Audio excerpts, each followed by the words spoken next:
mga tol?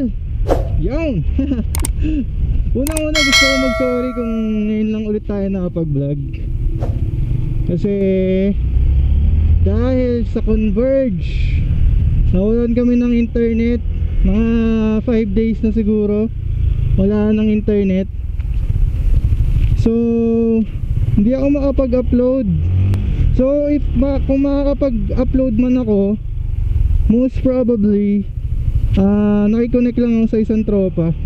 So ayun, without further ado, pupunta tayo ngayon sa May Taguig kasi kukunin natin yung parts na binili ko.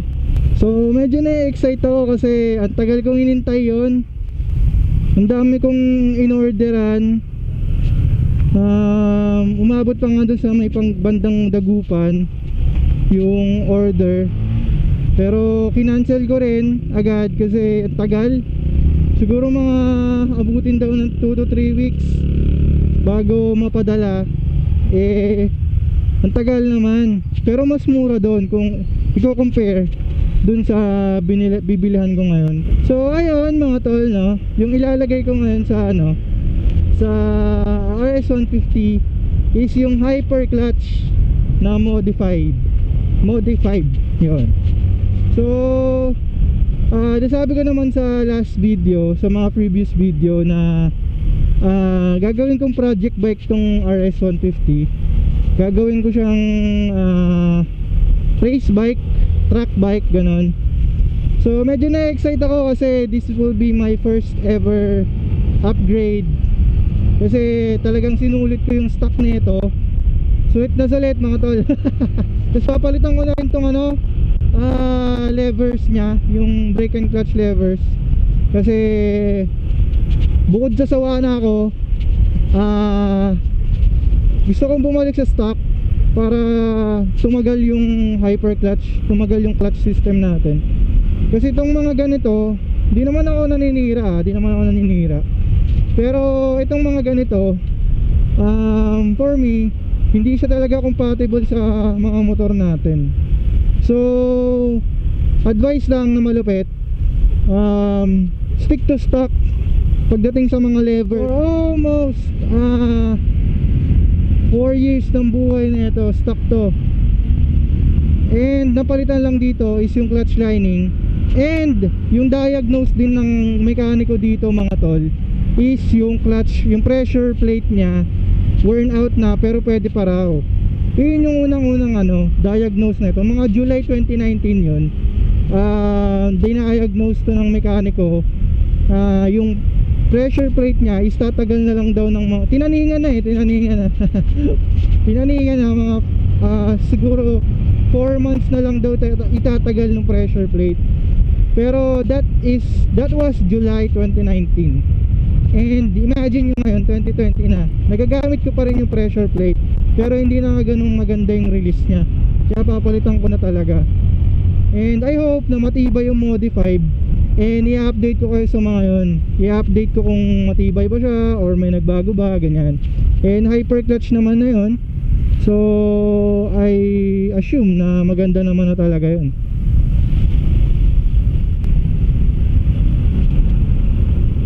Gen 1. Ala, Rusi ka. Kala ko Gen 1, Rusi pala. Pero ipagpatuloy natin ang laban kontra sa mga umaabuso sa presyo at dahilan sa high price motorcycles, at mananatili tayong magbibigay ng abot kayang presyo at magandang serbisyo alay sa sambayanang Pilipino upang maging panalo ang masang Pilipino sa Rossi.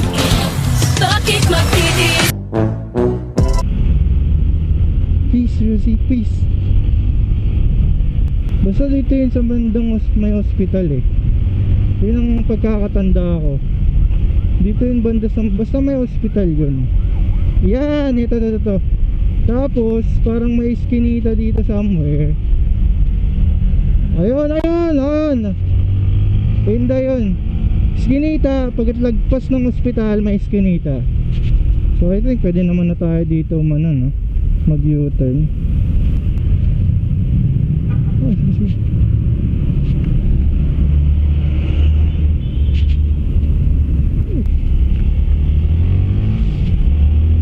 No.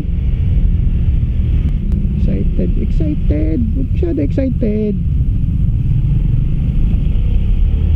Ano papasukin tayo dito?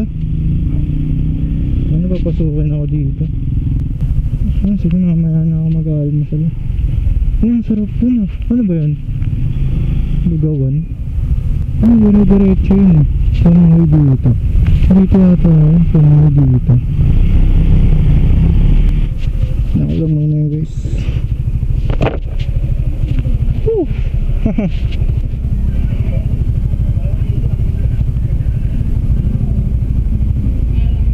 Nalilito ako eh. Yan o, pinapagalitan na tayo. Champaka. Yun, Champaka. Okay, sir, saan po yung Champaka? Dire-diretso lang. Salamat po. Sorry Sir Jess. Sir, saan po yung Champaka? Champaka, dun po dulo. Okay, thank you po, God bless po.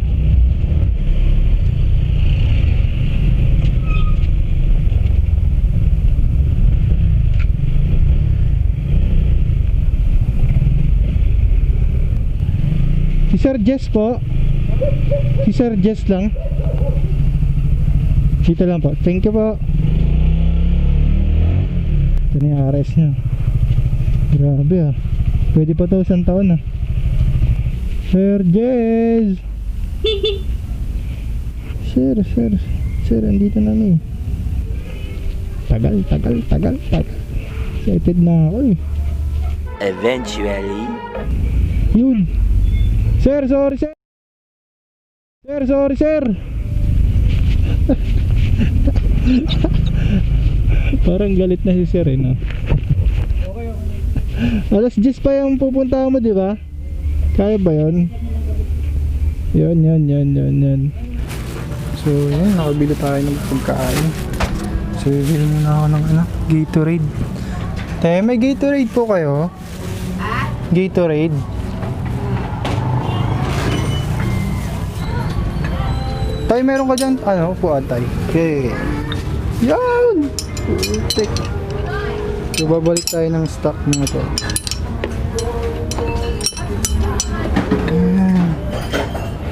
Hyper clutch. Modified inverted clutch. Thank you.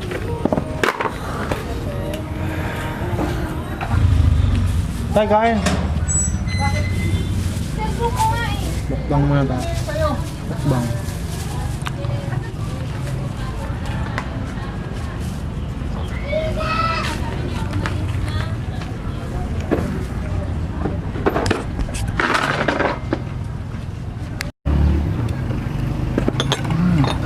Ba't siya inverted tayo nakalagay? Inverted.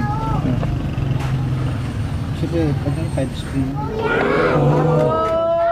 malakas yung tulak mo kayo sa 5 spring to. Tapos sa stock. pot. Oh. 4 spring lang. Di mas malakas tulak nito talaga, no? Ngayon naman, babago niya. Kaso bago naman siya eh. Yung line mo, babalik na rin. Mga siguro tayo mga 8 months ago ganun. Ito yung tumutulak eh, diba? Kaya sure. Linis pa to.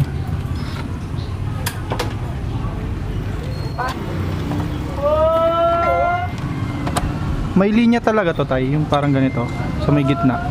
Ganyan din, normal yan. Normal. Yung tama mo kung nagamit hindi. Alam mo naman yung sure na nagagamit. Papakita ko sa'yo kung nagamit. Yun, sige. Yung clutch spring. Tigas. Mas maliit siya sa Raider. Mas maiksi siya sa Raider eh. Sa Raider mga ganito eh. Drain coolant. Linis pa yan. Basahan ka din. Oil. Drain coolant. So kung magpapalit kayo ng lining, kailangan ng drain coolant. Dami ko nalagay. Hindi, tama lang yan. Sukat naman niya, 1.2. Dito taon gas. Hmm. Ha? Wala ito, plastic mo lang.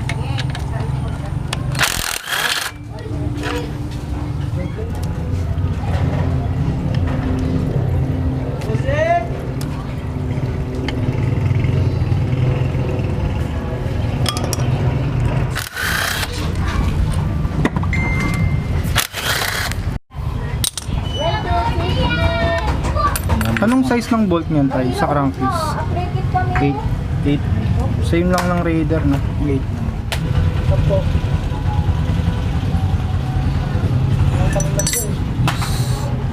Oo, apat nga siya, no? Natanggal mo ng bearing.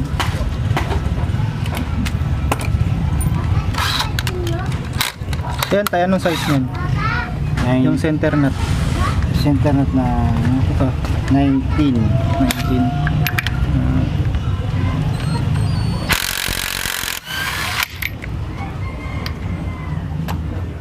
May bearing pala siya nung sa may gitna. Tatanggalin muna. Diyan kasi nagpupush yung ano. Yung Ah. clutch and lever. Hindi po pinindot mo yung clutch lever to. Ah. Yan. Pinindot mo yan. Up to. Ah. Ngayon po nilagay yung bearing, pupush yan. Yun. Kasi sa Raider iba eh. Parang may arm siya lang. Arm lang na parang may gear ganun. Yan, Jeep yan tayo, no? Mama ko mag-aamya ko. Ano?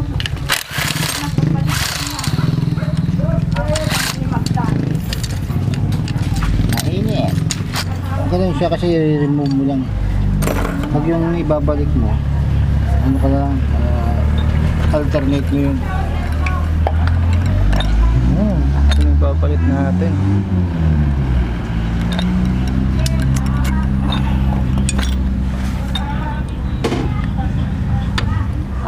Yung buong clutch hub pala yung ano no, pantanggal.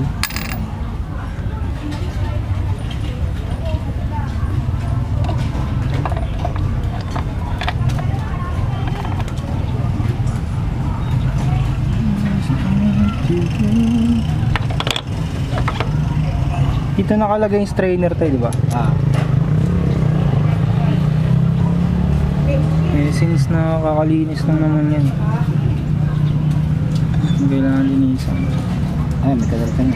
Grabe, di ba? Oh, Mainit. init pero ano, may i-review ko yan. To. Grabe oh. Pero hindi pa siya nan ganyan dati tay. May ano pala, parang may mga linya-linya pa lang siya. Yung sabi ng ano nung Honda. Kasi hinayaan ko ang mag-slide. Kasi nag-i-slide na yan dati. Yung slide talaga yan kasi Oo. nabawasan yung clearance niya. Oh. Mainit. Sayang kung di mainit, papakita ko sana yung ano. Okay lang. Grabe.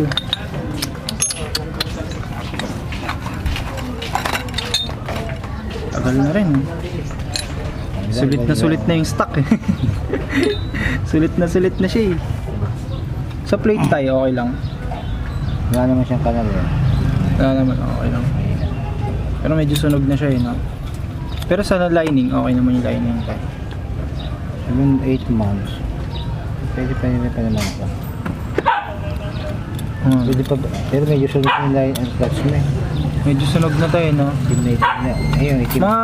Taningan mo tayo, mga ilan Dapat buwan na yun? ganyan ang kulay niya eh. Brown eh. Yan ang part na ito. Diba? Taningan mo tayo, taningan mo. Siguro, natin natin mga kung... Ano, daily use ka lang ba? Dapat Oo, daily use lang naman. Hindi pa ano lang, pang service? Ha? Service sa trabaho? Service lang? Dati nagtatrabaho ako, pero ngayon di na eh. Hindi, kung papasok mo lang. Oo, ganun. Di naman pang racing. Okay. Medyo tatagal pa naman din to. Isang taon, ganun. Eh, mga 6 months. 6 months. Eh, siyempre, bago naka-hyperclutch ka pa naman, oh. Oo. Parang parehas lang naman sila ng material eh, no? Ang init. Init. Kita niyo yun, ah. Grabe, may kanal na talaga siya eh. Oh. Parang ano na, parang di na talaga, sobrang lalim na nito. Itong hub. Pinaka, grabe.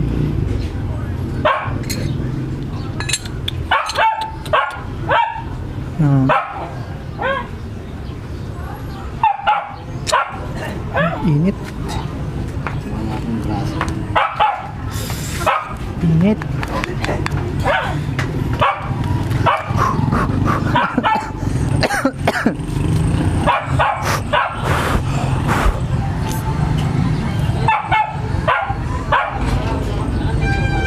Nakikita nyo mga tol, sobrang talaga may mga kanal-kanal na siya. Grabe, lalim na. Ito yung stock natin for 3 years. K56. May kanal-kanal na talaga. Tapos dito sa isa natin.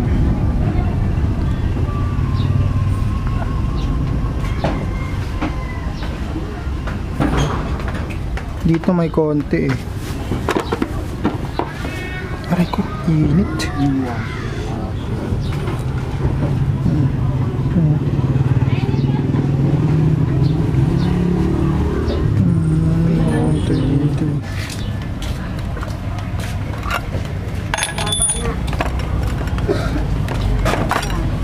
Compare ko nga yung ano tayo, spring niya ito.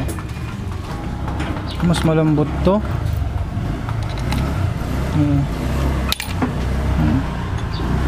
Ito yung ano, modified.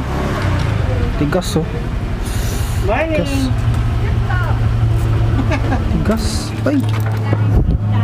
Hindi yung stock. Stock ang lambot eh. Ngayon bakit? Ngayon ganun. Titigas ba yung lever niyan tayo? Medyo maramdaman titigas yung ano mo. Yung 821. clutch Cross mo. border yun yung order. Four springs. Dito yan.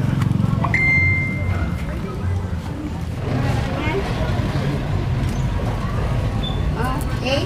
21. Yan, para sa pera. Parang tools eh. Ha? Tools. Opo. Salamat.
RS 150 Project na. project bike. Gagawin ko ano yan, unti-unti. Oo, kasi may bago na eh. Hindi ko na parang nakatambak nung nakaraan. Nung hindi nakita ko eh. Tambak. Parang ano eh, no? Pinabayaan eh. Trainer.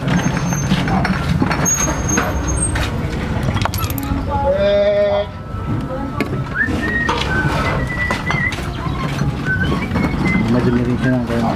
Dumumi siya eh, no? Ayun, dumumi siya. Pero last time wala yung mga yan.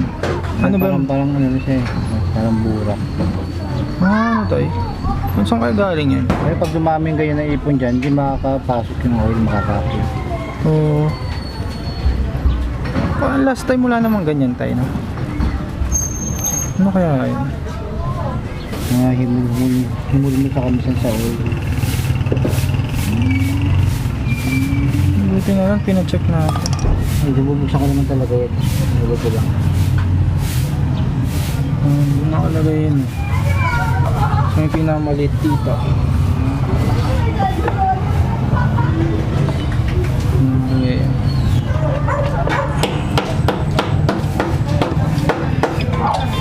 Alright. So kung papaayos kayo ng motor, dito na lang. Sa anong street nyo tayo? Anong Sampaka yan, ano? Champa Dulo, Tagig, no? So nakita naman nila kung ano, yung dinaanan ko. Kanina. Kung magpapaayos kayo, dito na kayo magpaayos. Sa mga pang RS150. RS150 lang talaga tay. Saka GTR. Saka CB. Alright. So yun mga tol, nagastos natin. Nagastos ko lang ngayon, 1.5. 1.5 lang. May sukli pa yung 1.5 ko.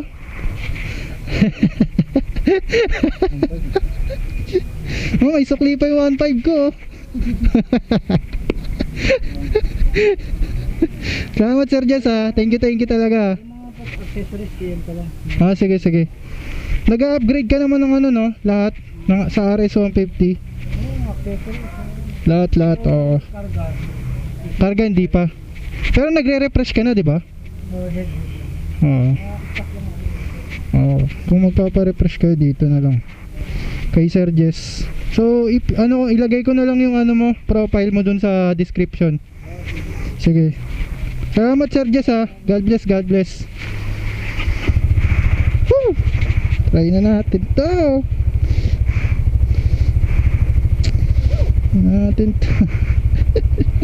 May sukli pa yung 1.5 ko. Thank you Sir Jess. Thank you. So mga tol, yan.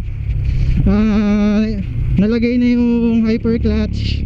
So itong hyper clutch ko, ito yung pinakaunang upgrade ng RS150 na gagawin nating project bike, gagawin nating track bike to soon.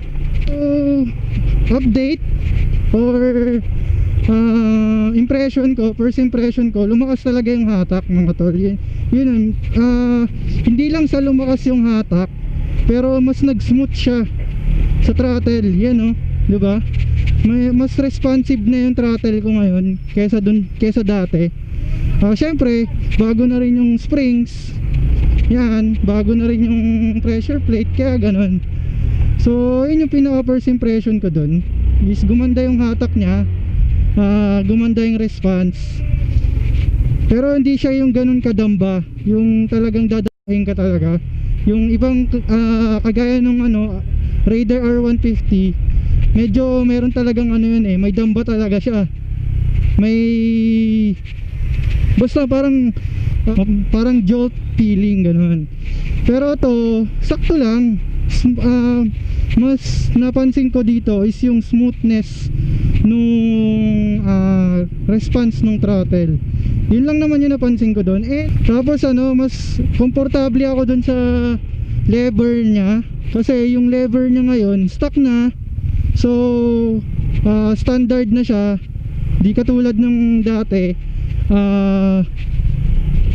Tawag dito, talagang kailangan mo talagang i-adjust. Ewan ko kung one way ba to? Ayun mga tol, satisfied ako doon sa pinalit natin na parts. Satisfied customer ako ng modified hyper clutch. Yun lang yung masasabi ko mga tol. Satisfied talaga ako. And I hope na tumagal siya. I-update ko kayo dun sa durability niya. Kung may napansin ako na na kakaiba, sasabihin ko kagad. And Today is September 22, 21. Di ko alam. Pero imamark ko tong araw na to up until may napansin akong kakaiba. Para syempre makita nyo na kung tatagal ba talaga tong hyper clutch. Kasi for all you know, ano lang to, aftermarket parts. So hindi natin alam kung tatagal ba to. Pero yung off-road to Uy, off-road. Pero yung Honda, yung genuine, tumagal naman siya ng mga 3 years and 27,000 odo. Yan. So tumagal siya ng ganun. And for me, satisfied naman din ako nung una dun sa clutch, stock clutch natin. Pero I think mas malakas talaga to eh. Oh, second gear pa lang talagang humihila na siya. So titingnan natin kung okay ba to. Okay ba talaga to. Dire-diretsuhin ko lang to. Ano na to, Osmeña na. Ipapakita ko sa inyo kung okay ba tong pressure plate or hyper clutch. Una ko ring napansin is tumigas talaga yung lever. Yun yung napansin ko talaga. Tumigas siya. Syempre nag-iba tayo ng spring. And pinalit natin is racing clutch spring. So natural, natitigas talaga tong lever. Dalian nyo. Gusto ko na itong ibira. Second gear talaga, men. Maramdaman mo na yung power niya. Parang gusto niya ng parang alam mo, sinasabi niya, boss, dalhin mo na ako sa straight.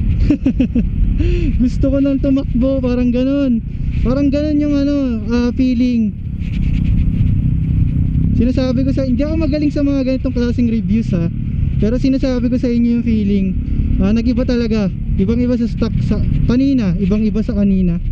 Mas smooth na siya, mas komportable na siyang gamitin, dalahin. Ganon.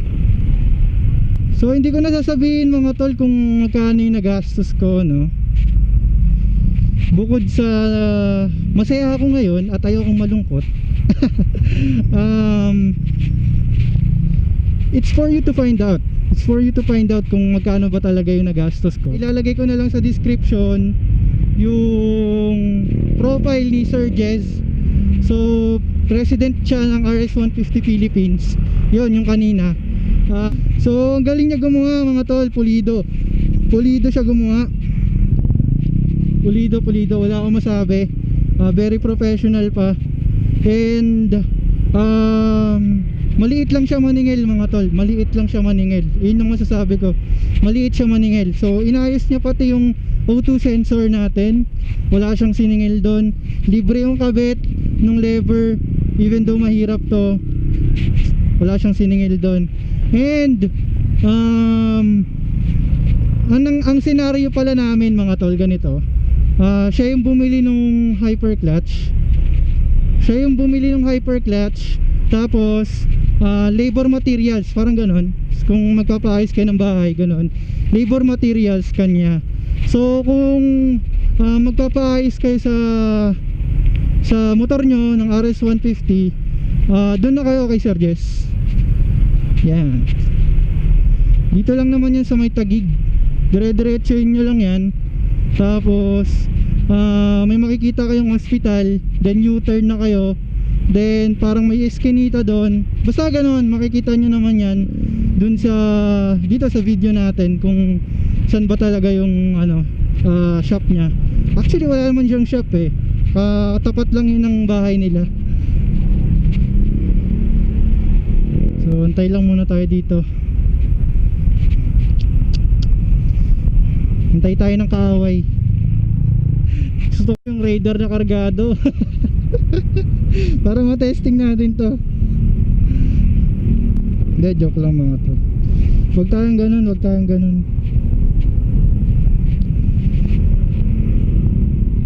Gusto natin yung top speed.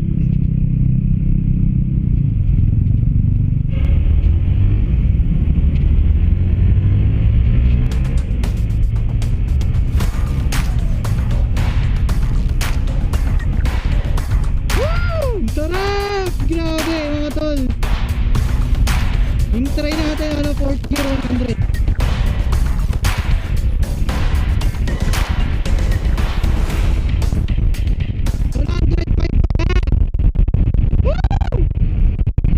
Dami ng truck, ang dami ng sasakyan. Ganda! Ito ang sabi ko. Sarap. Ang sarap, ang sarap.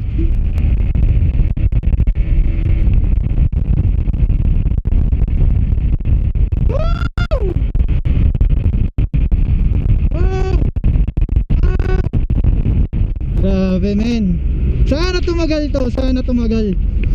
Sana tumagal, sana tumagal. Sana tumagal, sana tumagal. So, ayun, thank you Lord, praise God for this gift, for this biyaya na binigay sa akin, for this blessing. Yun mga tol, I just want to end this vlog sa pagpapasalamat dun sa mga taong tumulong sa akin. Kung hindi dahil sa kanila, walang PJ5 Motovlog.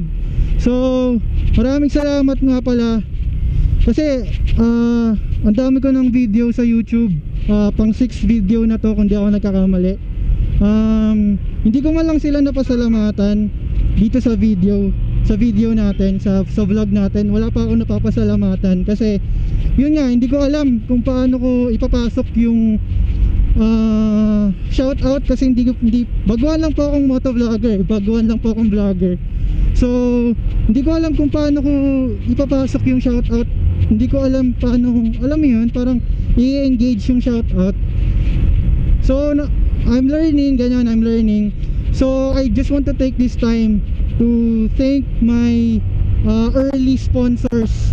Unang-una dyan is yung tita ko from Canada, si Tita Jane, and yung anak niya na si Ate JJ. Tita, salamat talaga, kasi siya yung nag-sponsor ng camera. And hindi ko akalain na bibigyan niya ako ng brand new na camera, kasi I'm just taking my chance. Kasi piniem ko siya, sabi ko baka tita baka may napaglamangan ng action cam, tatanggapin ko na kahit anong action cam yan, kasi nga gusto ko talaga mag motovlog. But I didn't expect na bibigyan niya ako ng pera para bumili ng brand new. So tita, maraming salamat, thank you talaga. Kung hindi dahil sa'yo, hindi ko masisimulan tong vlog na to, obviously, because wala akong camera. So thank you tita, thank you so much. And sa pinsan ko na si Ate J, Canadian siya, so mag-i-English ako mga tol, pasensya na sa grammar ko. So Ate J, thank you for this gift, and I promise that I will take care of this. And as I've said earlier, I just take my chance, but I didn't expect that you will buy me a brand new camera. So thank you for your heart, and bless your heart. Thank you so much. And ayun mga tol, gusto ko rin magpasalamat kay Angela for giving me these gloves, itong Komini GK220. Angela Villanueva, thank you so much for these gloves. Napasalamatan naman na kita last time, pero syempre gusto ko magpasalamat sa'yo for this. I didn't expect din na bibigyan mo ako nito. So salamat, thank you. And ayun mga tol, yun lang yung siguro, dito na mag-e-end yung vlog natin. Sobrang thankful ako sa mga taong tumulong talaga sa akin. And passion ko na talaga tong motor, pagmumotor.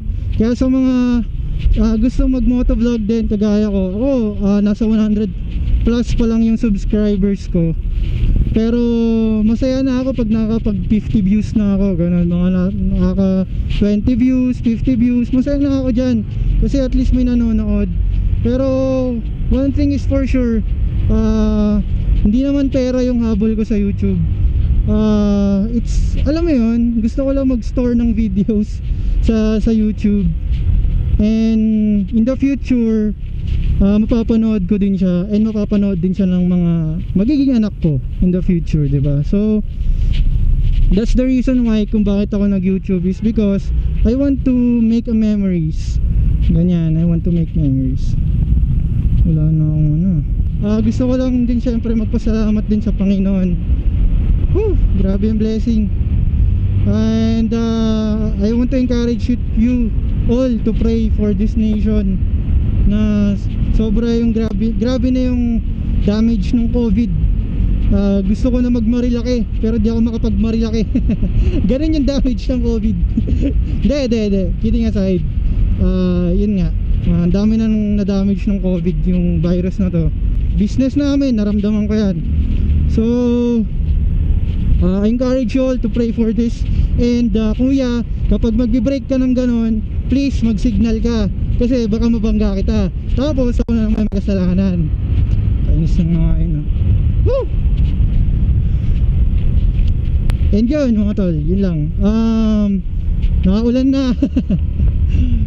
Woo! Sarap ng ng upgrade. And sana may natutunan kayo dito sa video natin.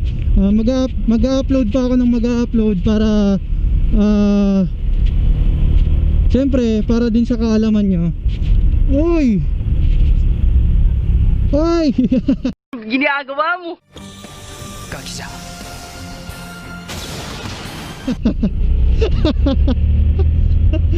Ayun. Kala ko mag-e-end one eh. So yun mga tol, PJ5 Motovlog here. You know the drill. Ride safe. God bless. May uuwian pa kayong pamilya, kaya mag-ingat kayo sa pagmumotor. Peace out. Boom.